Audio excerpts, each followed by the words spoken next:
Boa noite a todos, graça e a paz de Jesus. Nós vamos ler a palavra de Deus na carta de Paulo aos Romanos, capítulo 11. Carta do apóstolo Paulo aos Romanos, o capítulo 11. E nessa noite temos o privilégio, sagrada oportunidade de conversarmos um pouquinho sobre a graça de Deus. Conta-se que C.S. Lewis chegou a um auditório onde alguns teólogos e filósofos discutiam acaloradamente. E ele perguntou a quem estava ao lado o que é que discutem, sobre o que conversam, que debate é esse? E a pessoa então explicou para ele, eles estão discutindo a respeito da singularidade da fé cristã, o que é que somente o cristianismo tem, o que é que somente o cristianismo oferece e que nenhuma outra tradição religiosa, nenhuma outra tradição de espiritualidade ou filosófica oferece. E o C.S. Lewis então deu de ombros e disse, muito simples, é a graça. E é verdade, esse conceito de graça, essa afirmação de que Deus é o Deus de toda a graça, como disse o apóstolo Pedro, Deus é o Deus de toda a graça, esta é uma expressão própria, singular da fé cristã. A graça de Deus. O que é a graça de Deus? Eu temo que poucas são as pessoas que se apropriam desse conceito da graça e poucas são as pessoas que experimentam, que vivem imersas na graça de Deus. Porque uma coisa é saber explicar racionalmente ou intelectualmente ou conceitualmente a graça de Deus e outra coisa é viver imerso na graça, viver nesse caminho da graça de Deus. E temos hoje essa oportunidade tão extraordinária, que Deus nos abençoe, que o Espírito de Deus sopre sobre nós, ilumine o nosso entendimento, e que no tempo em que dedicamos a ler a palavra de Deus, também o nosso coração seja aquecido e que tenhamos essa experiência de sermos mergulhados por Deus na sua graça. Amém? Eu leio Romanos capítulo 11, começo no verso 1. O apóstolo Paulo está lidando com um conflito muito grande. Desculpem-me voltar à introdução. O apóstolo Paulo está lidando com um conflito muito grande, que Deus se revelou através de um povo.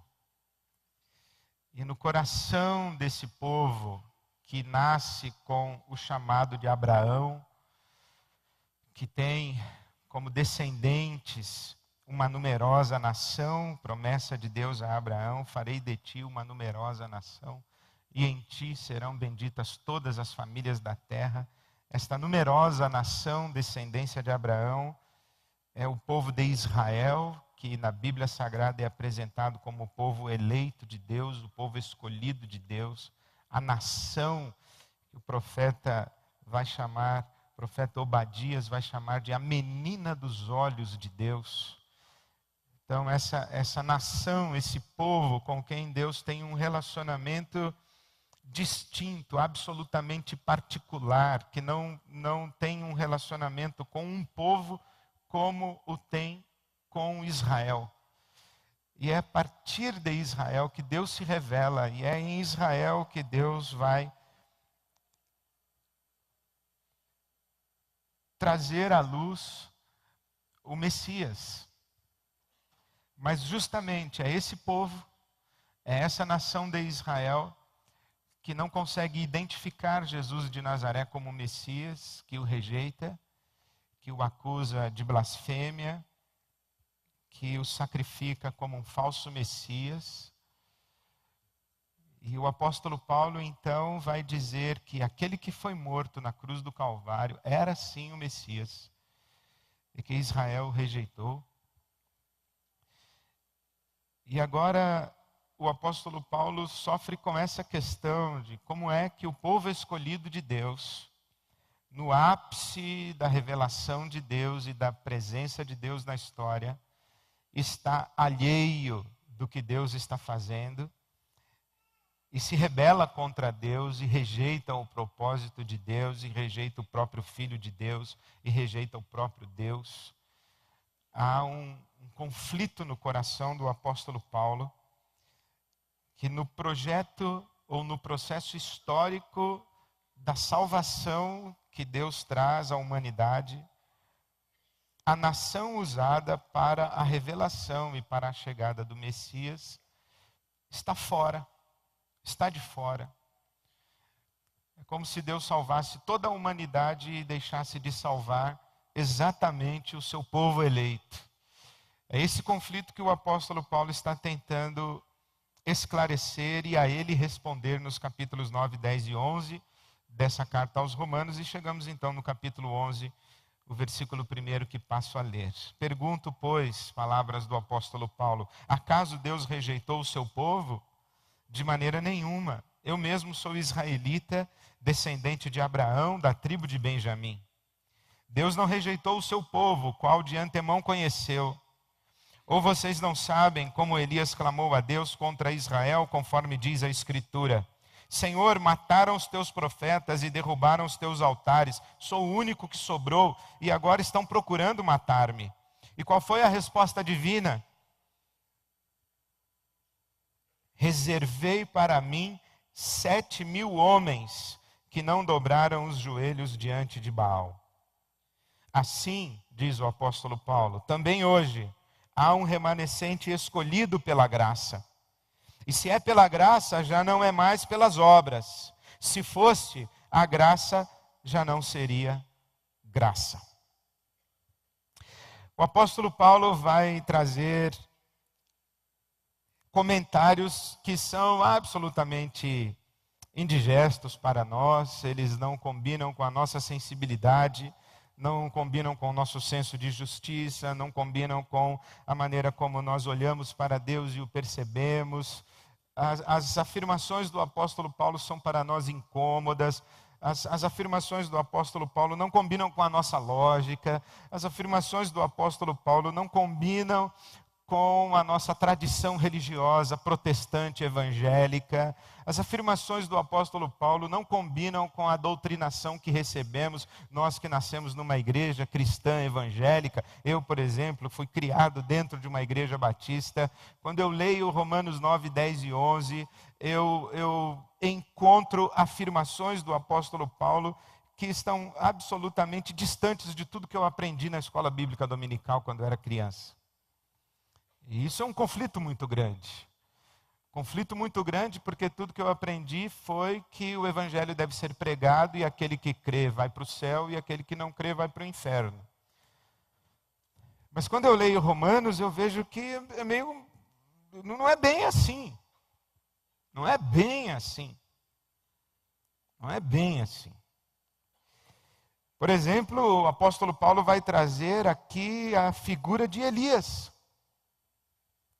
Elias, que está exercendo o seu ofício profético no período do rei Acabe, cuja mulher, cuja esposa, a rainha, era Jezabel. E é Elias quem confronta todos os profetas de Baal em nome do Deus de Israel. E é Elias que está num conflito muito grande porque ele se percebe sozinho. Ele diz assim: Senhor, esse maldito Acabe, essa infernal Jezabel matou todos os teus profetas, só falta eu. E então Deus diz assim para Elias: não é verdade, eu reservei para mim 7.000 homens que não dobraram os joelhos diante de Baal. Sublinhe a expressão reservei. Reservei. Isso quer dizer claramente que Deus escolheu alguns que teriam fé, escolheu alguns que não seriam mortos, e escolheu alguns que se manteriam fiéis a Ele, Deus, e não se venderiam a Baal ou aos Baalins.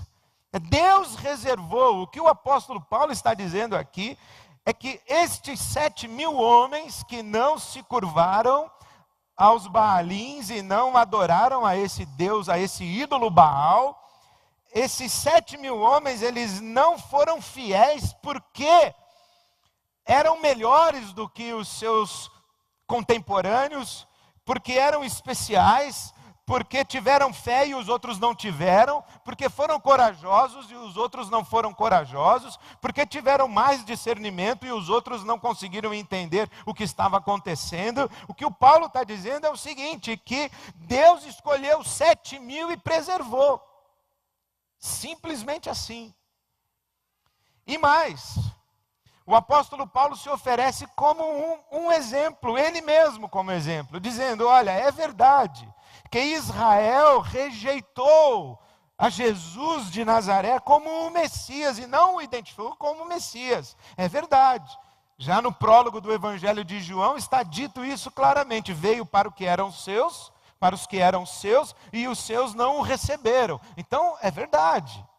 A questão é que o Paulo diz assim, mas nem todo Israel rejeitou.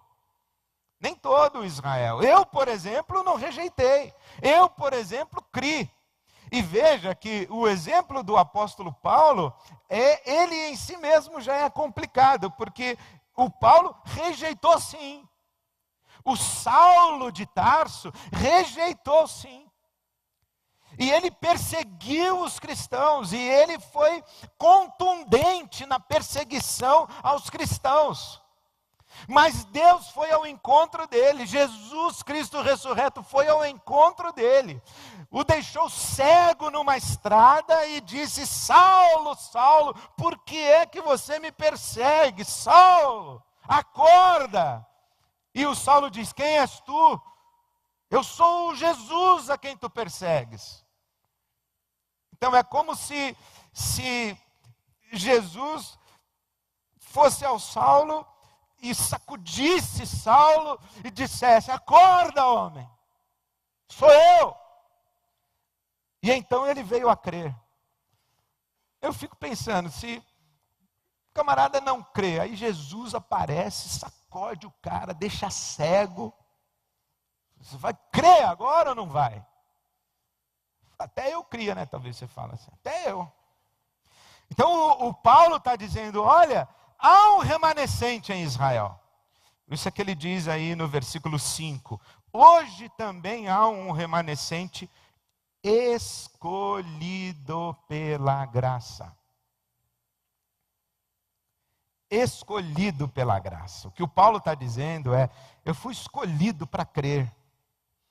Não apenas eu fui escolhido para crer, mas eu fui escolhido para servir. Eu sou vaso escolhido, eu sou vaso de honra. Ele já havia dito no capítulo 9 que há vasos de honra e vasos de desonra. Ele diz, eu sou vaso de honra, mas Deus me escolheu. Ele escreve aos Gálatas dizendo que Deus o havia escolhido desde o ventre. E ainda faz um comentário, e quando aprouve a Deus revelar o seu Filho em mim. É como se Deus tivesse parado, olhando Saulo de Tarso, interpelando, dizendo, ei, até que chega uma hora em que Deus diz assim, bom, chega. E então se revela para o Saulo e diz, chegou a sua hora, vem aqui. E o pega. Escolhido pela graça, e se é pela graça, já não é pelas obras. O que Saulo tem de especial? Nada. O que é que os 7.000 tinham de especial? Nada. Você crê? O que é que você tem de especial? Nada. É a graça. É a graça de Deus. O que esse texto está dizendo para nós é que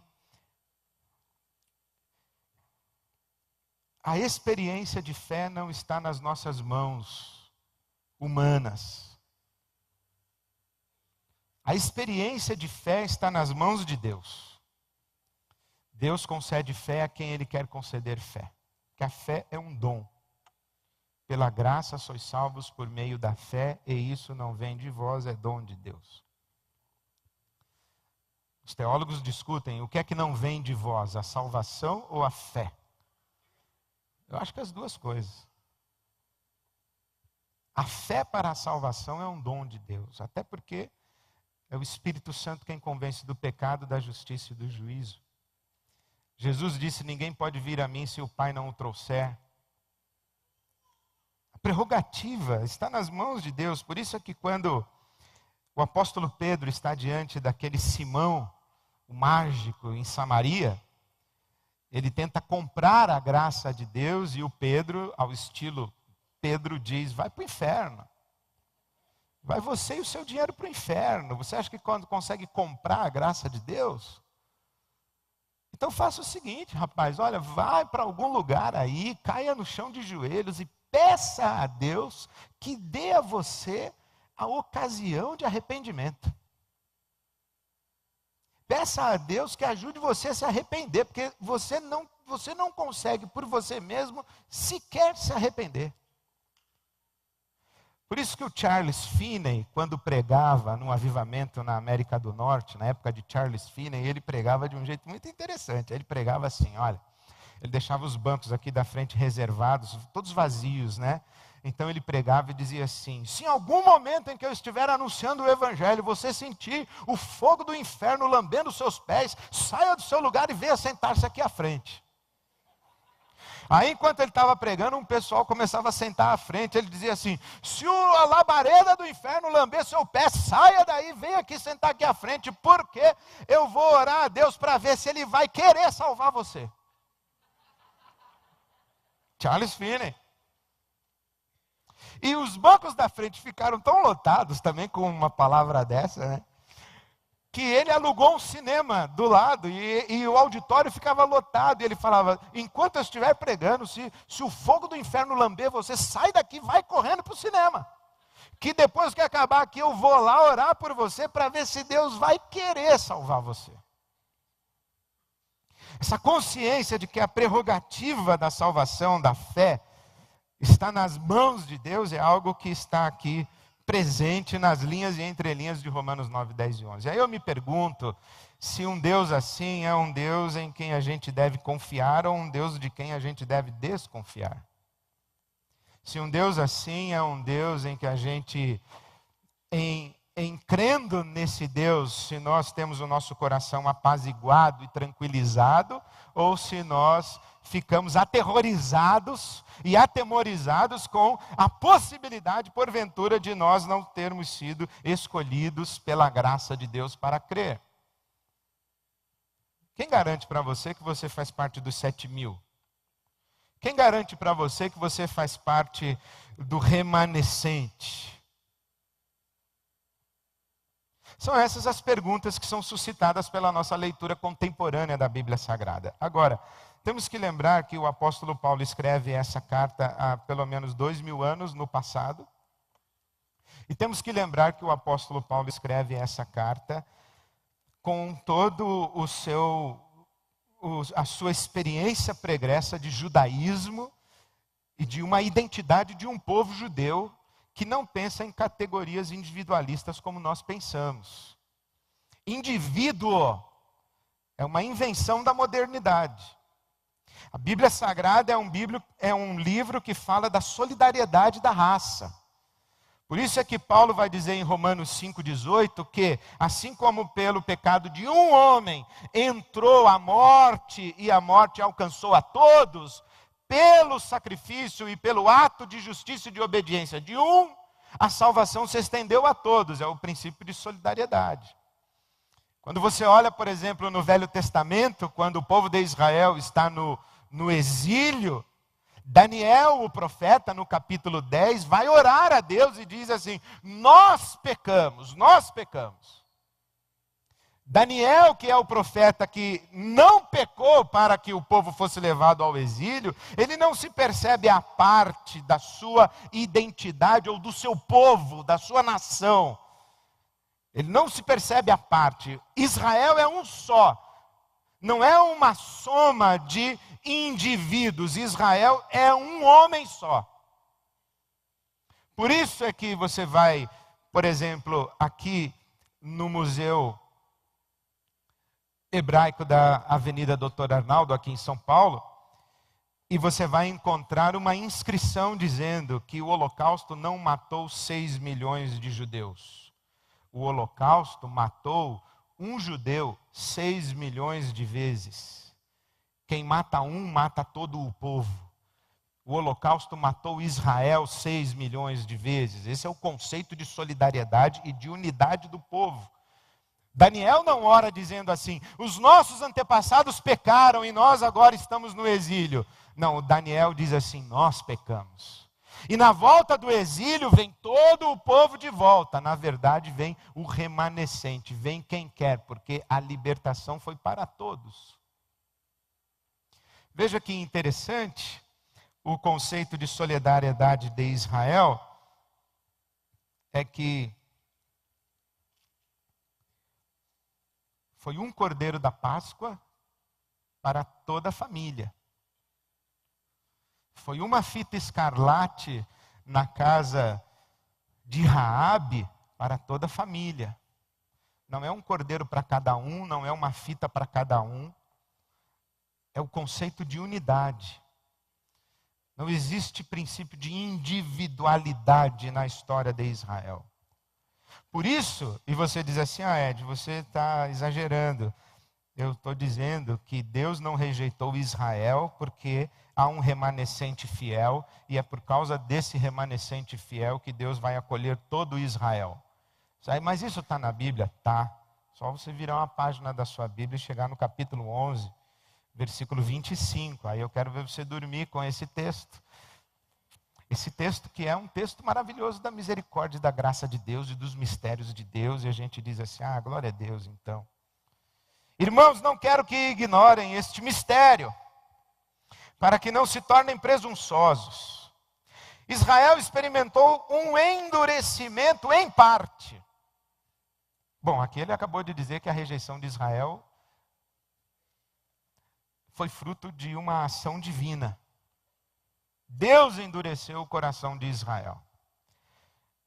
Experimentou um endurecimento em parte, até que chegue a plenitude dos gentios. E assim, todo Israel será salvo. Não, deixa eu entender. Todo Israel será salvo, ô Paulo? Ele falou, todo Israel será salvo. Por quê? Por causa do remanescente. Por causa da solidariedade da raça, por causa da unidade de Israel. Mesmo princípio que vale para a humanidade, vale para Israel. Assim como o pecado de um encerrou todos debaixo da condenação, e o ato de justiça de um trouxe redenção para todos, também a rejeição de Israel colocou todo Israel debaixo de condenação. Mas a fé do remanescente escolhido pela graça promove a redenção de todo Israel. Por isso é que chegamos ao versículo 32 de Romanos 11. Pois Deus colocou todos sob a desobediência para exercer misericórdia para com todos. Ó profundidade da riqueza e da sabedoria e do conhecimento de Deus, quão insondáveis os seus juízos, quão inescrutáveis os seus caminhos. Quem conheceu a mente do Senhor? Quem foi seu conselheiro? Quem primeiro lhe deu para que ele o recompensasse? Pois dele, por ele e para ele são todas as coisas. Glória, pois, a ele eternamente. Amém.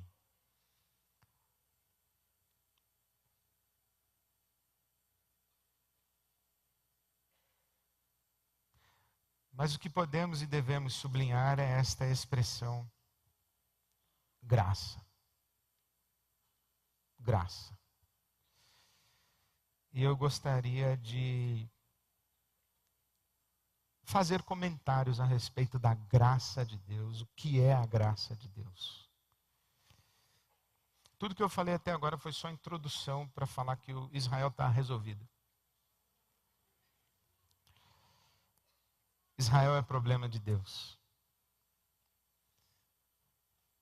E há uma promessa de Deus para Israel, e de acordo com Romanos 11, Os versículos 28 e 29, Israel está seguro nas mãos de Deus. Quanto ao Evangelho, eles são inimigos por causa de vocês, gentios, mas quanto à eleição, são amados por causa dos patriarcas, pois os dons e o chamado de Deus são irrevogáveis. Eu abençoarei Israel, em Israel serão benditas todas as famílias da terra, e se por um breve momento deixei Israel, com grande misericórdia a tomei de volta para mim. Então isso é o que Paulo está dizendo para o seu povo Israel. Mas nesse discurso e nesse arrazoado do Paulo, ele coloca essa expressão graça. E ele faz um comentário sobre o que é a graça. A graça é o oposto de mérito. A graça é o oposto de ação humana. Quando ele diz no versículo 6, e se é pela graça, já não é pelas obras. Se fosse a graça, já não seria graça. Então o que é a graça de Deus? A graça é a disposição unilateral de Deus em nos amar, em fazer o bem a nós e nos querer para si, nos redimir, nos libertar.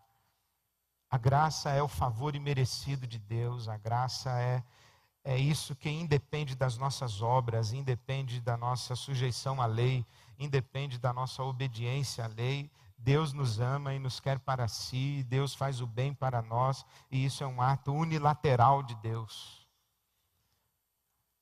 O que é a graça de Deus? A graça de Deus é a disposição de Deus em tratar bem aqueles que o rejeitam e dar coisas boas a quem não lhe quer bem, ou mesmo sequer reconhece a sua existência. Isso é a graça de Deus. Jesus disse que Deus, o nosso Pai, faz o sol se levantar sobre justos e injustos.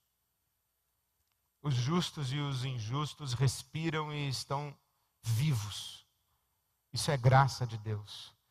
A graça de Deus é essa disposição de Deus em manter com vida e sustentar a existência daqueles que o rejeitam e daqueles que inclusive existem contra ele. Isso é a graça de Deus. Essa semana um amigo me disse: Deus é para mim uma presença não convidada. Eu falei: como é? Ele falou: eu não convidei Deus para vir na minha vida e se intrometer, mas Ele vem. Deus é uma presença não convidada. E Ele insiste em mostrar para mim a sua face. Ele vem me assombrar de noite, eu fico sem dormir porque eu vejo que Ele está presente. Seria muito mais fácil a vida se Deus não desse sinais de si e nós disséssemos: não existe mesmo. E eu gostaria de viver assim, e desde pequeno eu tento viver assim, mas Deus insiste em vir ao meu encontro, mostrar a sua face para mim. É essa presença não convidada que me interpela, que me incomoda. Aí eu penso: é o Deus que faz o sol nascer sobre justos e injustos e que insiste em mostrar-se bom até mesmo para quem o rejeita. A graça de Deus é a boa vontade de Deus e a predisposição positiva de Deus, o desejo de Deus em abençoar, a intenção constante de Deus em fazer o bem e agir com bondade em relação ao universo criado e à humanidade. Acho extraordinária a palavra do segundo livro das Crônicas, capítulo 16, versículo 9, quando diz que os olhos do Senhor passam por toda a terra buscando aqueles cujos corações estão inclinados para Ele e que estão dedicados a Ele para que Deus possa lhes fazer bem. Eu fico impressionado com isso. É mais ou menos como se o anjo acordasse e fosse para o turno angelical. Então sai um anjo da presença de Deus e entra outro anjo na presença de Deus, e o anjo que chega vai lá e presta suas reverências, canta lá 3 vezes Santo, Santo, Santo, e aí depois que ele tal, e Deus fala: pode vir, meu filho, vem para cá, vamos aí trabalhar. E o anjo diz assim: qual a tarefa de hoje, Senhor? Fala: a tarefa de hoje é o seguinte: eu vou sair por aí achando alguém para eu abençoar. Quero abençoar alguém. Eu vou passar por toda a terra procurando alguém que está me procurando e que está me buscando. Alguém que o coração está entregue na minha mão. E eu quero abençoar alguém. Vem comigo aí que nós vamos abençoar alguém. Quando eu achar, eu te mando lá. Então abençoa e volta. Vamos comigo.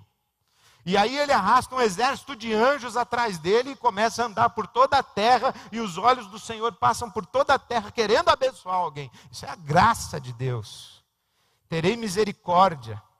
Pensamentos de paz, de bem, são os pensamentos que tenho a respeito de vocês. Por isso o autor de Hebreus diz: vamos entrar na presença de Deus e vamos cair de joelhos diante do trono da graça, porque lá nós encontraremos misericórdia e seremos abençoados por Deus, porque Deus está querendo ser abençoado, querendo nos abençoar. A graça de Deus é isso que faz com que Deus esteja procurando gente para abençoar. É impressionante como Jesus fala com a mulher samaritana, que o Pai procura verdadeiros adoradores. Deus está procurando. Nós pensamos assim que nós é que estamos procurando Deus. Mentira, Deus é que está nos procurando. Deus está procurando verdadeiros adoradores. Deus está vindo ao nosso encontro o tempo inteiro. E eu digo a você, se você está procurando por Deus, é porque Deus já encontrou você.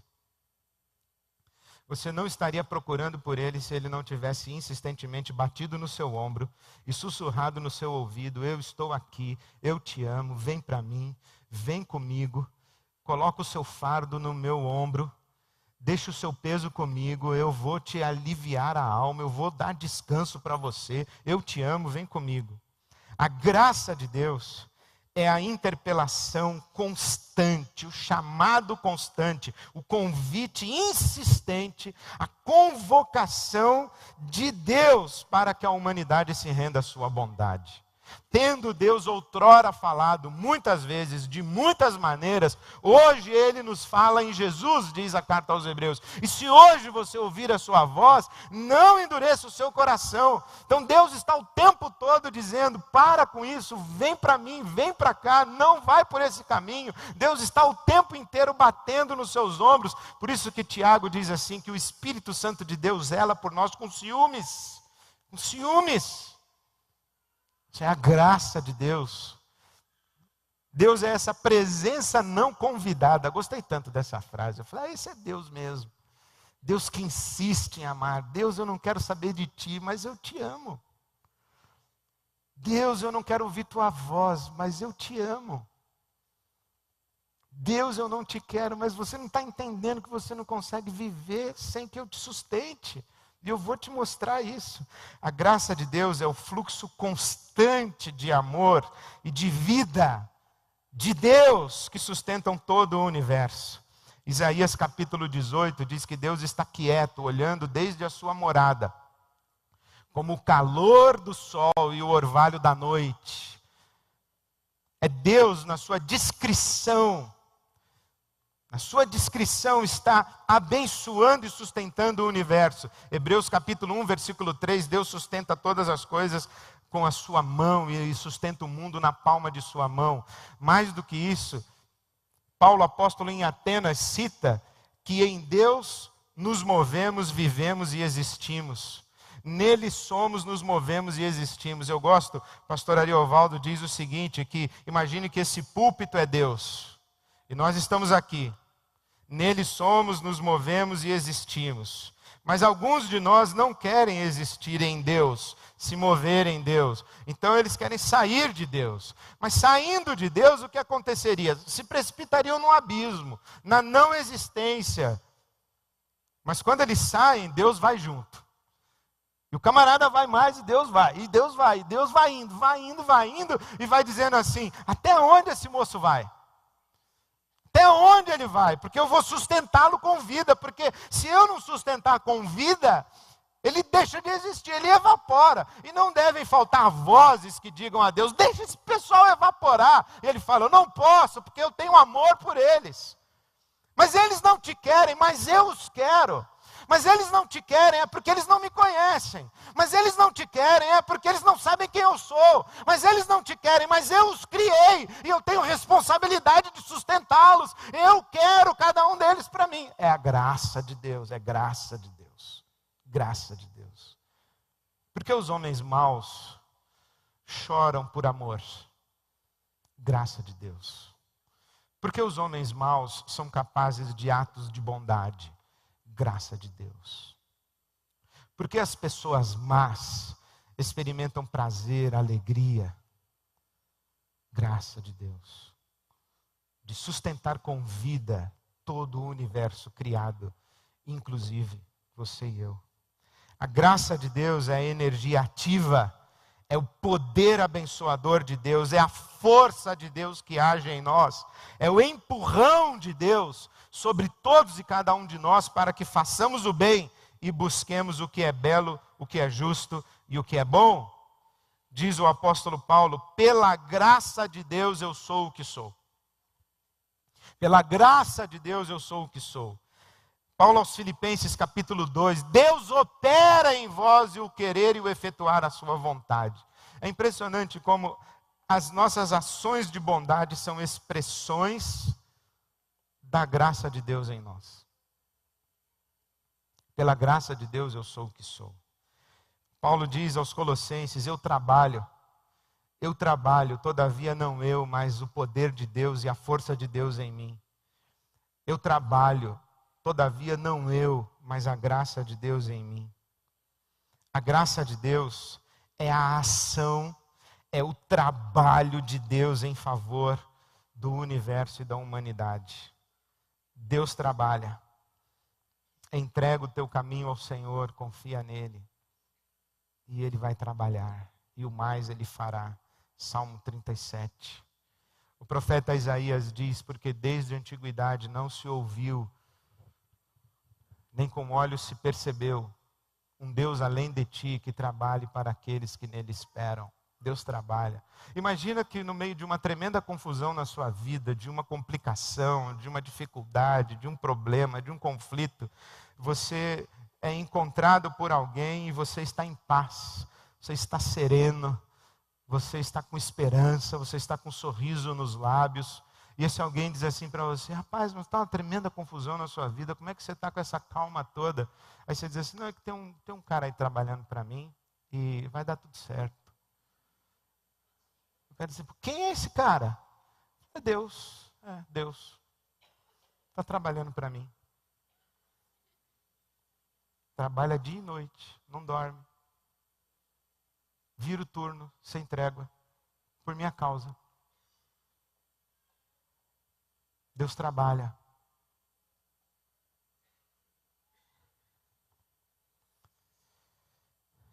O meu Deus, segundo a sua riqueza, suprirá todas as suas necessidades em glória por Cristo Jesus. Filipenses 4:19. 1 de Pedro 5:7. Lancemos sobre Deus toda a nossa ansiedade, porque Ele tem cuidado de nós. Cuida de passarinhos, cuida de flores, cuida de nós. É a graça de Deus. Graça de Deus. A graça de Deus é a oportunidade que Deus nos dá de começar de novo, e de novo, e de novo. É a chance de Deus para nós, é graça. Quantas vezes você já fez uma oração dizendo a Deus que nunca mais ia fazer aquilo e fez? E por que Deus ouve toda vez que você fala para Ele que não vai mais fazer? Graça. A palavra de Deus em Lamentações de Jeremias diz assim que as misericórdias do Senhor são a causa de não sermos consumidos e elas se renovam a cada manhã. Por que é que Deus dá a você um novo crédito todo dia? Por que toda vez que você acorda pela manhã, Deus vira a página do seu diário e a página está em branco? E Deus diz assim: vamos começar a escrever de novo. É graça. Mas Deus, ontem, meu filho, vamos começar de novo. Eu estou perto.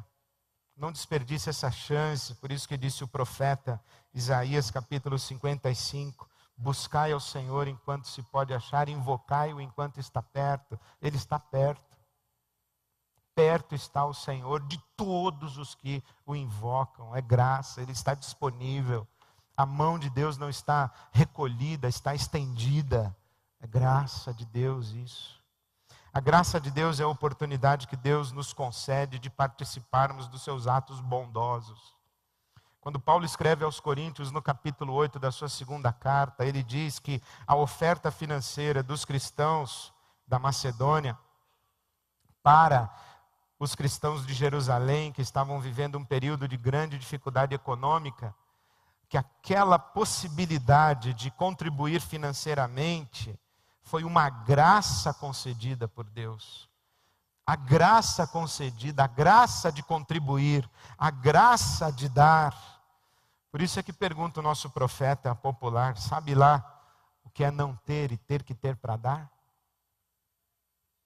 Sabe lá o que é ter um filho com fome, com lágrimas nos olhos, dizendo papai, e esse papai não ter o que dar ao seu filho com fome? Por isso nós que temos o que dar aos nossos filhos, devemos reconhecer essa graça. Por isso que Jesus nos ensinou que mais bem-aventurada coisa é dar do que receber. É dar. A graça que Deus nos concede de participarmos dos seus atos bondosos. Eu imagino quando eu acordo pela manhã, Deus vem falar comigo e diz assim: Ed, tudo bem? Dormiu bem? Sim, senhor, tudo bem? O que o senhor quer de mim hoje? Eu estou saindo por aí, eu vou fazer o bem para algumas pessoas, quer vir comigo? Eu vou alimentar pessoas com fome, quer vir comigo? O senhor vai fazer hoje? Eu falei assim, hoje eu estou indo lá para Almenara, montar uma biblioteca e uma brinquedoteca. Quer vir comigo? Estou te dando esse privilégio de vir participar dos meus atos de bondade. Vem comigo. Isso é um privilégio para poucos, hein? Recolhe aí o que você tem, vem comigo que nós vamos distribuir. Recolhe aí o que eu já te dei, vem comigo que nós vamos dar, nós vamos compartilhar. Nós vamos bater nas portas e dizer assim, o amor de Deus chegou também na sua casa. Você precisa do quê? De um abraço, de um ouvido, você precisa de sangue, você precisa do quê? É graça, graça de Deus. E a graça de Deus é a subversão da cultura do mérito, da conquista, a partir da qual a gente recebe a vida como dádiva. Quando eu vejo na Bíblia Sagrada tudo isso a respeito de Deus, eu penso o seguinte, sabe? Que a diferença que existe entre nós é que alguns de nós temos a graça de crer. E nós devemos cair de joelhos e dizer, Senhor, obrigado, porque eu pude crer. Obrigado, porque o Evangelho chegou a mim e os meus olhos foram abertos. Obrigado. Eu não tenho como explicar porque eu creio, o outro não crê, eu não sou melhor do que ele, não sou mais inteligente do que ele, não tive mais oportunidades do que ele. E para algumas pessoas a gente diz assim, obrigado, Senhor, porque eu tive mais oportunidades de crer do que essa pessoa. Eu tive. Obrigado. Obrigado mesmo, Senhor, porque eu. Graça. Quando a gente reconhece a graça de Deus que vem na nossa vida, a gente pensa assim, eu não tenho mérito nenhum, é um mistério da graça.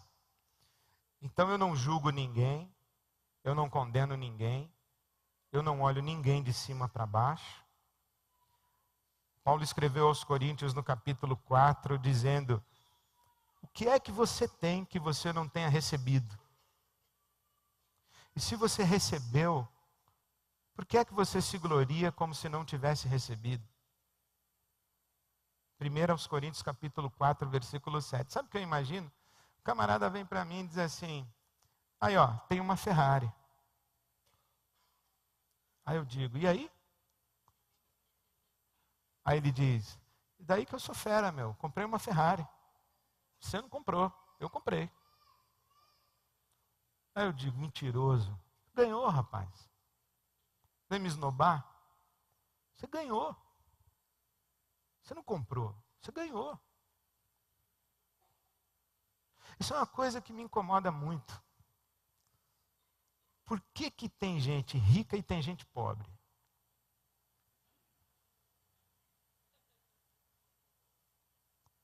Você sabe aquele ditado, né, do judeu? Já fui rico, agora sou pobre. Ser rico é melhor.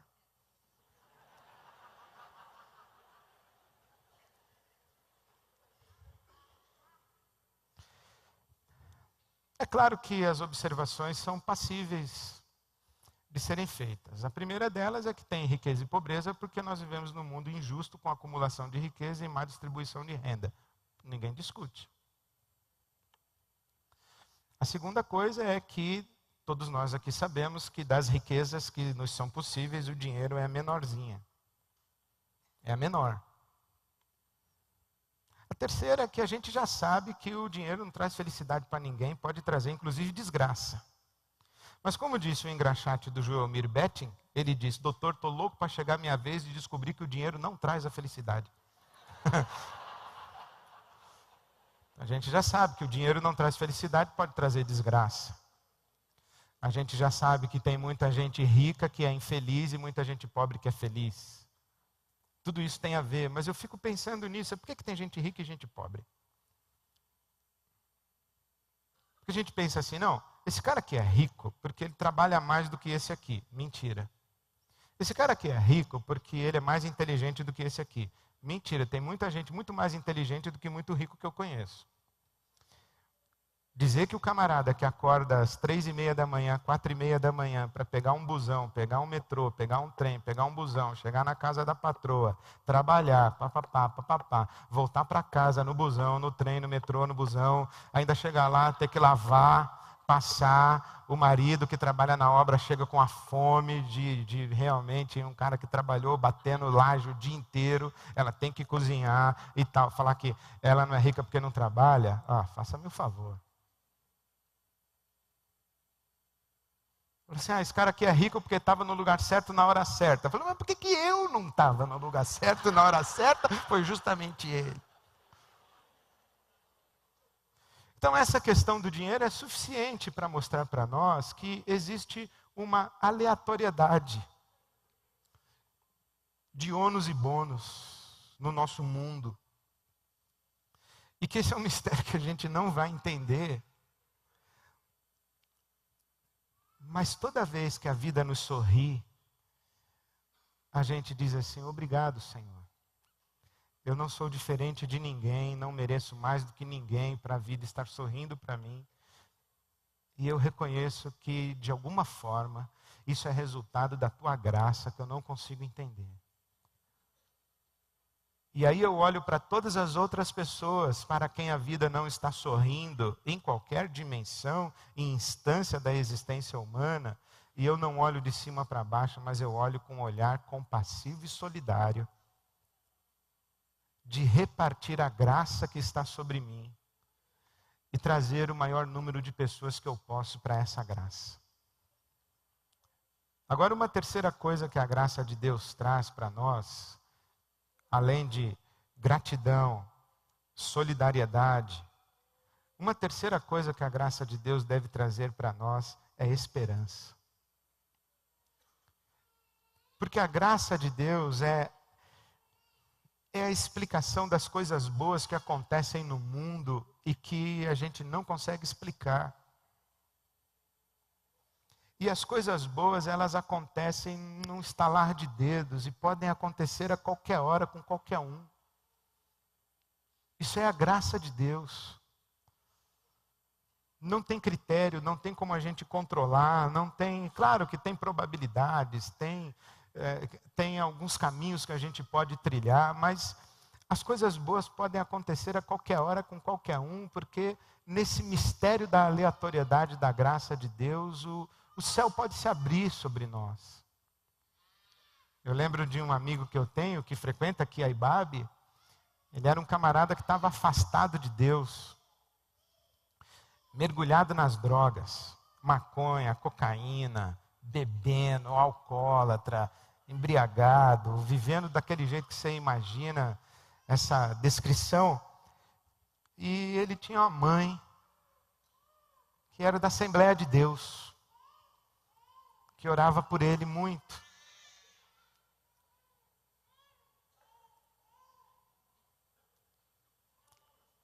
Amém. Então esse meu amigo, ele estava entregue, completamente entregue a uma vida, estava na esbórnia.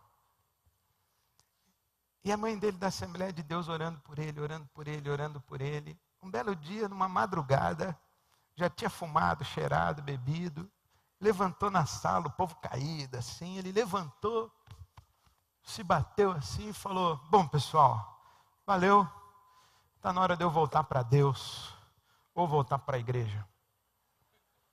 Os caras falaram: o que você fumou aí, meu? Aí ele saiu procurando uma igreja, passou na frente da IBAB e falou: vou entrar nessa aí.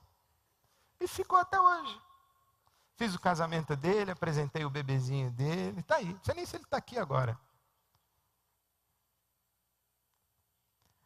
É a graça de Deus. É aquele telefonema que você já tinha desistido de esperar. É aquele encontro casual no saguão do aeroporto. É aquela oferta de emprego. E de repente a sua vida muda.